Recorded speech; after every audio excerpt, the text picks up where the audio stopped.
Some people call our food stoner food because like we're always trying to find like the biggest flavors to like uncover. But I think it's just we like big ass bold flavors because they're the most fun to work with.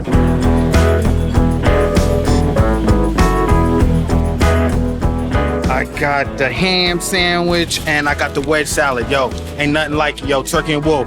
It's what they do around here, baby. The Bon Appetit, or somebody emails me or texts me, dude, check out the internet, and it says Andrew Knowlton from Bon Appetit just said Turkey and the Wolf is the best new restaurant in America. And we're like, what the fuck, dude?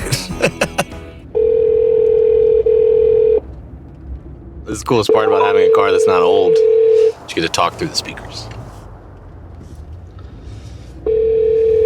Hello, Chip. Hello. We will be coming now for the bologna. Is that okay? Yes, sir. We are wrapping it as we speak. Woo! So, butcher shop, also a great restaurant. Also really nice people. What is special about our meat? We make everything from scratch, from whole animals. And we make it for this beautiful man. $21.99. How, like, what, where did she look at those numbers and get $21.99? I don't know, but you bet. Because I was sitting there like sweating, like, I'm about to just waste like $50. But whatever. New Orleans is full of like really good interaction. So like, you know, you're buying a pack of smokes or a bag of beef jerky or Coca-Cola. You can end up talking to the person selling it to you, the clerk, for like 5 minutes and like leave like feeling pretty happy. Like, that was a great conversation. You can rely on having a good time without having to plan it because of the people you run into and the people you end up talking to. So let's unload the car. Oh my Jesus. That's fucking heavy. First on the list is show each other a good time. Come in looking for positive interactions, be nice to the people around you, lift them up, try to make them feel good. It's a different way of looking at a restaurant. We're gonna treat ourselves well first so that it's really easy for us to do this and it's never gonna be an act. And then we worry about the food tasting good and getting people in the door and showing those people a good time. We had this whole thing where we're gonna do it differently. We've all worked in fine dining. We've all had positions of really high stress. Let's do it a little different. I think that people kind of looked at that as like a fuck it mentality, or we're like bad boys. People took that as this is a bunch of people are just doing what they want and they don't give a fuck about what the rules are.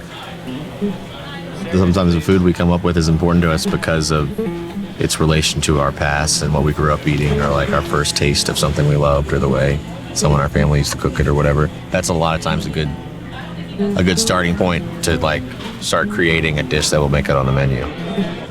Cooks that are given some creative freedom are gonna put out a product that's better. I work with a bunch of really cool people. Drink Coca-Cola.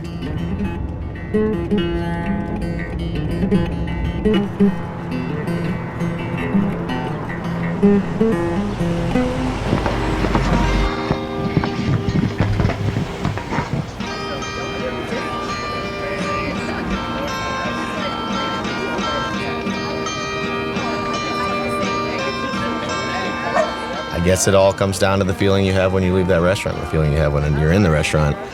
And somehow this group of kids showed enough people a good time. There was a sense of discovery every time somebody went in there. They're like, look at this place I found. The dude from Bon Appetit who decided where we were in this top new restaurants list.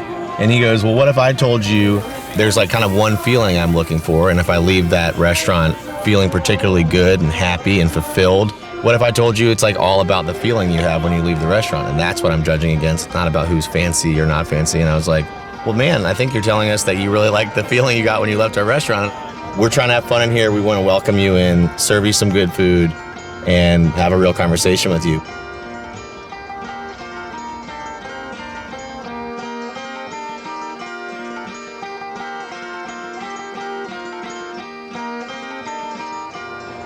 So yeah, I have old Lauren's name tattooed on my ass, but it only says Lauren. It doesn't say the last name, which would be weird. It's time to signify new Lauren rather than just Lauren. So now it says New Lauren on my ass and has a little arrow to where it says Lauren. And it's really more with my hip because the guy who tattooed my ass was kind of a whiner and he didn't want to like touch my butt too much, which I think is ridiculous and unprofessional.